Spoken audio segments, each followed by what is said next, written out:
नमस्कार। सोनम वांगचुक का आमरण अनशन 20वें दिन प्रवेश कर गया है।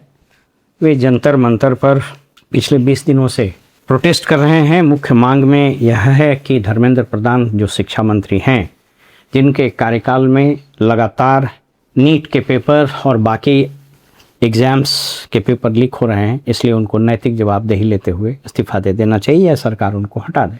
आज सोनम वांगचुक इस देश में प्रतिकार के प्रतीक बन चुके हैं।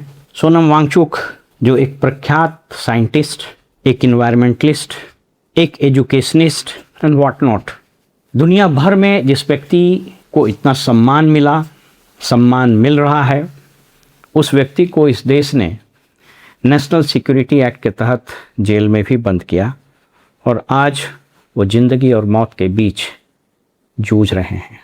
सोनम वांगचुक के इस 20वें दिन के हड़ताल के बाद उपजी स्थिति यह है कि एक तो जो मेन मीडिया है, वो टीवी हो या अखबार हो, कोई खबर नहीं दिखाई, और अगर दिखाई भी 20वें दिन के में अब जब एक्टिव भी हुई है, तो अब किस कारण से ये किया जा रहा है हड़ताल, उनकी हड़ताल को समाप्त किए जाने का कोई प्रयत्न या कोई इनिशिएटिव सरकार नहीं ले रही, इस पर नहीं बात हो रही। पूरा टीवी चैनल गोदी मीडिया इस बात के लिए अब थेथराई कर रहा है कि सोनम वांगचुक को कैसे चीनी एजेंट साबित किया जाए, कैसे अमेरिकी एजेंट साबित किया जाए, कैसे देशद्रोही साबित किया जाए। भारतीय जनता पार्टी के जो विद्वान भोजपुरी फिल्मों और बाकी कलाकारों की जो फौज है, रवि किशन, मनोज तिवारी जैसे विद्वान, प्रजातंत्र के प्रहरी, इन लोगों का जब आप भाषण सुनिएगा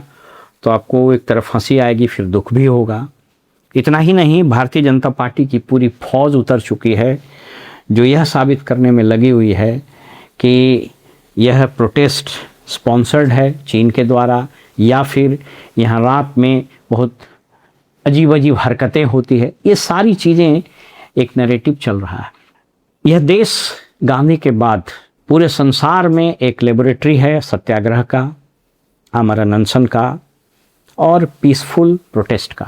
गांधी के बाद आज आज़ादी के 75, 76, 77 साल के बाद भी इस देश के हर कण में गांधी वैसे ही जिंदा हैं, उनके आदर्श वैसे ही जिंदा हैं, चाहे वो बाहर से नज़र आए या ना। जैसे फूल में खुशबू होता है और जैसे वायु में सुगंध फैल जाता है, क्योंकि यदि ऐसा नहीं होता तो इस देश में पीसफुल प्रोटेस्ट और फास्ट अनटू डेथ का एक लंबा सीरीज नहीं चला होता। मैं अगर बात करूं इस देश में पॉलिटिकल और सिविल राइट्स के पीसफुल प्रोटेस्ट की या आमरण अनशन की, तो सबसे लंबा आमरण अनशन मणिपुर की आयरन लेडी, उनको कहा जाता है iron lady of Manipur, Irom Charu Sharmila, इन्होंने 16 साल तक आमरण अनशन किया। सो मच सो कि इनको वहाँ के सरकारी हॉस्पिटल में एडमिट करके फोर्स डाइट भी दिया जाता था। नवंबर 2000 में इनका आंदोलन शुरू हुआ और अगस्त 2016 में ख़त्म हुआ। 2000 से 2016, 16 साल। इनका विरोध मणिपुर में जो एक कानून लागू था, सेंट्रल एक्ट था, armed forces special power act, उसको हटाने का था। लगातार पीसफुल प्रोटेस्ट के कारण इनको कई एक अवार्ड भी मिले। मैं आज एक बड़ा दिलचस्प किस्सा सुनाऊंगा गांधी के बारे में, तो आप यह सोचने और समझने के लिए मजबूर हो जाइएगा कि कदाचित सोनम वांगचुक का यह प्रोटेस्ट कहीं इस देश को वापस 77-78 साल के बाद उसी चौराहे पर तो लाके नहीं खड़ा कर दिया है। गांधी ने लगभग 18 पीसफुल प्रोटेस्ट और आमरण अनशन किए। जो गांधी के बारे में लिखने वाला एक वेबसाइट है mahatmagandhi.org, उसमें दर्ज है। इवन विकिपीडिया ने भी उनके इन सभी पीसफुल आमरण अनशन को इनलिस्ट किया है। 21 दिन का 3 फास्ट अनटू डेथ या 21 दिन का उपवास गांधी जी का, वो इतिहास के पन्नों में दर्ज है। मैं एक दिलचस्प किस्सा सुनाता हूँ। मेरे हाथ में 2 किताब है। एक फ्रीडम एट मिडनाइट जिसको दो फ्रेंच राइटर ने लिखा है, डोमिनिक लैपिए और लैरी कॉलिन, और एक किताब महात्मा गांधी, रोमेन रोलैंड, एक विदेशी राइटर हैं, स्विट्जरलैंड में गांधी जी से इनकी मुलाकात हुई थी। यह किताब दुनिया भर में बड़े प्रतिष्ठा के साथ और बड़े रेवरेंस से पढ़ा जाता है कि कोई भी यूरोपियन जिसने पहली बार कदाचित गांधी को महात्मा कहा। इस किताब के टाइटल से ही आपको स्पष्ट हो जाएगा, महात्मा गांधी। बहरहाल मैं एक दिलचस्प किस्सा आपको बताना चाहता हूँ कि कैसे सरकारें पीसफुल प्रोटेस्ट से भी घबरा जाती है। 1931 में सेकेंड राउंड टेबल कॉन्फ्रेंस में गांधी जाते हैं, यदि मुझे ठीक से याद हो, मैं इस डिस्क्लेमर के साथ बता रहा हूँ। जब वहाँ जाते हैं, आप देखिए कि कैसे बापू ने, जिसको आज की पीढ़ी न तो जान पाता है न पढ़ने की कोशिश करता है, और फेसबुक और व्हाट्सएप यूनिवर्सिटी के ज्ञान प्राप्त करके ये जो तथाकथित अंधभक्त हैं, वो गांधी को भी गाली देने से पीछे नहीं हटते। उस महात्मा को जिसके सामने ब्रिटिश राजा का भी सिर झुक जाता। सेकेंड राउंड टेबल कॉन्फ्रेंस में वो गए और बकिंगम पैलेस, जो वहाँ का राजशाही महल है, वहाँ इनको आमंत्रित किया गया। गांधी, जिसको चर्चिल घृणा से, चर्चिल का गांधी के प्रति घृणा जग जाहिर है, तो चर्चिल इनको हाफ नेकेड फकीर कहता था। तो यह अधनंगा फकीर एक धोती पहन के उसी को लपेटे हुए बकिंगम पैलेस में इन कर जाता है, प्रवेश करता है। राजा रानी अपने लिबास में थे और इंग्लैंड जहाँ सर्दी, उसमें भी बकिंगम पैलेस एसी चल रहा होगा। तो गांधी से पूछा कि आप इतना कम कपड़ा क्यों पहने हो। आप सोच के देखिए, कोई दूसरा होता तो उसको कॉम्प्लेक्स हो जाता। बापू ने कहा कि मेरे हिस्से का कपड़ा तो आप पहने हुए हैं। दो संदेश था, पहला कि इस हमारे देश को आपने लूटा है, और दूसरा कि मैं इस अधनंगे शरीर में भी आपसे बड़े पेडेस्टल पर खड़ा हूँ। बहरहाल सोनम वांगचुक की जो घटना है और इस पर जिस तरह की प्रतिक्रिया और जिस तरह का बयान सरकारी तंत्र, मंत्रियों का आ रहा है, जिस तरह से प्रधानमंत्री चुप्पी साधे हैं या उनके कहने पर ही ऐसे बयान आ रहे हैं जो सोनम वांगचुक को चीनी एजेंट और देशद्रोही साबित करने में लगा हुआ है मीडिया और इनके पार्टी के लोग, तो मैं एक पैरेलल ड्रॉ करने की कोशिश करता हूँ। इसमें, इस किताब में इसकी चर्चा है। बात 1943 की है। Gandhi ji quit India movement के बाद देश में आंदोलन चल रहा था, डू और डाई, आपको पता है। सांप्रदायिक दंगे भड़क गए थे, तो बापू 1943 में 21 दिन के फास्ट पर बैठ गए। कोई गिन के नहीं बैठे थे, लेकिन 21 दिन फास्ट चला, बैठ गए और उन्होंने मांग की कि इसको खत्म किया जाए। इसी बीच बंगाल में अकाल पड़ गया, भयानक अकाल पड़ा। इस किताब के मुताबिक या पब्लिक डोमेन में जो फिगर है, करीब करीब 20 लाख लोग मर गए। भयानक त्रासदी। एक तरफ द्वितीय विश्व युद्ध चल रहा था, जिसमें इंग्लैंड भी एक देश था जो भाग लिए हुए था। आपको पता है, एलाइड और एक्सिस पावर के बीच में सेकेंड वर्ल्ड वार चल रहा था। तो उस वक्त वाइसराय थे लॉर्ड वेबल। इनफैक्ट लॉर्ड वेबल का जो जर्नल है, उनकी जो डायरी है, उसी को रेफर करते हुए इस किताब में उसकी चर्चा की गई है। बड़ा दिलचस्प वाकया, आप सुनिए। चलिए, मैंने कहा ना, इतिहास अपने आप को दोहराता है। मेरे कहने का मतलब, सोनम वांगचुक को मैं गांधी से कंपेयर नहीं कर रहा हूँ और न ही मैं चर्चिल को मोदी से कंपेयर कर रहा हूँ, मेरा वो इरादा नहीं है। लेकिन घटनाएं कितनी समान है, इसको जरा देख लीजिए। वेबल यहाँ से टेलीग्राम करता है इंग्लैंड के प्रधानमंत्री को कि साहब, यहाँ अकाल पड़ा हुआ है, लोग मर रहे हैं, 20 लाख लोग मर गए। गांधी, जिनको आगा खान पैलेस में गिरफ्तार करके रखा गया है, वे आमरण अनशन पर हैं, उनकी तबीयत बहुत खराब हो रही है। जानते हैं चर्चिल ने क्या कहा? चर्चिल ने इस पर तनिक भी अफसोस नहीं जताया कि 20 लाख लोग मर रहे हैं। प्रधानमंत्री था इंग्लैंड का। चर्चिल ने इस पर भी कोई बात नहीं की कि हम तुम्हारे पास अनाज भेज देते हैं, बल्कि वो ये कहता रहा कि मैं अनाज को यहाँ जमा कर रहा हूँ, इंग्लैंड के हमारे जो सोल्जर हैं, हमारे जो सैनिक लड़ रहे हैं विभिन्न मोर्चों पर, उसके लिए हम आपके लिए सामान नहीं भेजेंगे। और जानते हैं क्या कहा उसने? उसने सिर्फ ये कहा कि बहुत सारे लोग मर रहे हैं भूख से, ये बूढ़ा फकीर मरा कि नहीं मरा, गांधी के बारे में। As a matter of fact उसने इंस्ट्रक्शन दिया वेबल को कि जब मर जाता है तो बहुत क्लैंडस्टाइन तरीके से, गुपचुप तरीके से इसका दाह संस्कार कर। और इस किताब में लिखता है कि पंडित वगैरह को बुला लिया गया था कि गांधी मरेगा, कहानी ही खत्म कर दो, उसका दाह संस्कार कर दो, आगा खान पैलेस में ही, न रहेगा बांस न बजेगी बांसुरी। लेकिन इतिहास को कुछ और मंजूर था। न सिर्फ गांधी जिंदा रहे, बल्कि चुनाव के बाद चर्चिल की हार हुई, वेबल यहाँ से हटा, लॉर्ड माउंटबेटन यहाँ आए और उसने गांधी की ताकत को समझा।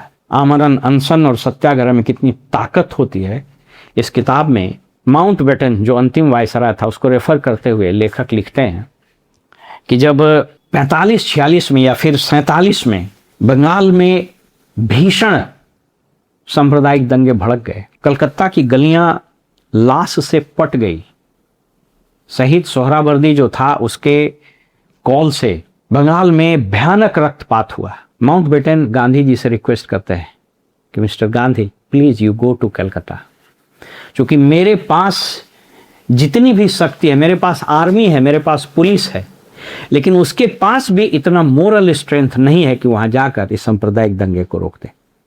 मुझको मालूम है कि आप हमारी आर्मी से ज़्यादा पावरफुल हैं। As a matter of fact Mountbatten को उनके सलाहकारों ने यह समझाया कि हमारे पास तो आर्मी हम भेज देते हैं, तो माउंटबेटन ने कहा कि तुमको पता नहीं है कि यह व्यक्ति हमारे किसी भी आर्मी से ज़्यादा ताकत रखता है।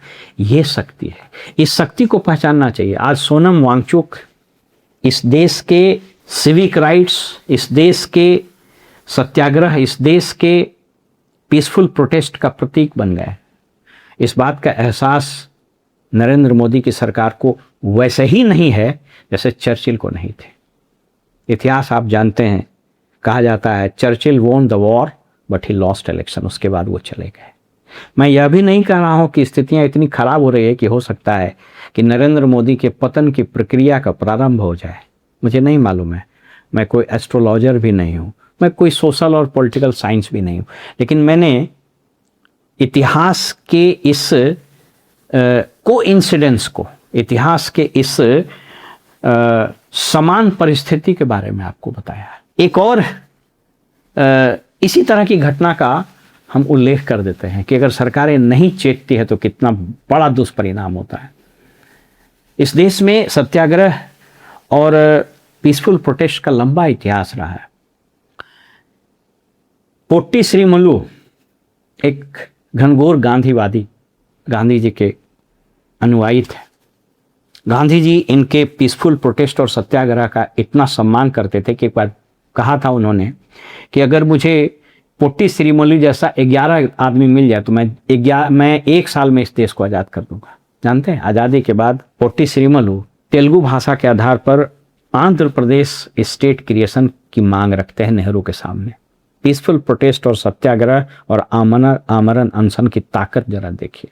19 अक्टूबर 1952 को उनका भूख हड़ताल शुरू हो जाता है, सब लोग मनाता है। नेहरू प्रधानमंत्री थे, लगता था कि हम तो हम हैं, हम ही हम हैं तो हम हैं, तुम ही तुम हो तो तुम हो। बात उनसे नहीं होती है। हड़ताल 1 दिन 2 दिन करते करते 50 दिन पार कर जाता है। तब सरकार की नींद खुलती है। कुछ करना चाहता है लेकिन स्टेट बनाने में बहुत सारा पैराफेर्नालिया होता है। इनडिसीजन, अनिर्णय की स्थिति में 58वें दिन पोट्टी श्रीमल्लू की 15 दिसंबर 1952 को मृत्यु हो जाती है। भूख हड़ताल में ही वो प्राण त्याग देते हैं। उसके बाद उस इलाके में, जो अभी का आंध्र प्रदेश और तेलंगाना है, उस इलाके में भयानक पब्लिक प्रोटेस्ट शुरू हो जाता है। आगजनी, तोड़फोड़, सरकारी बिल्डिंगों में आग लगा दिया, ट्रेनों में, बसों में आग लग गया। पूरा नागरिक प्रशासन, पुलिस प्रशासन तबाह।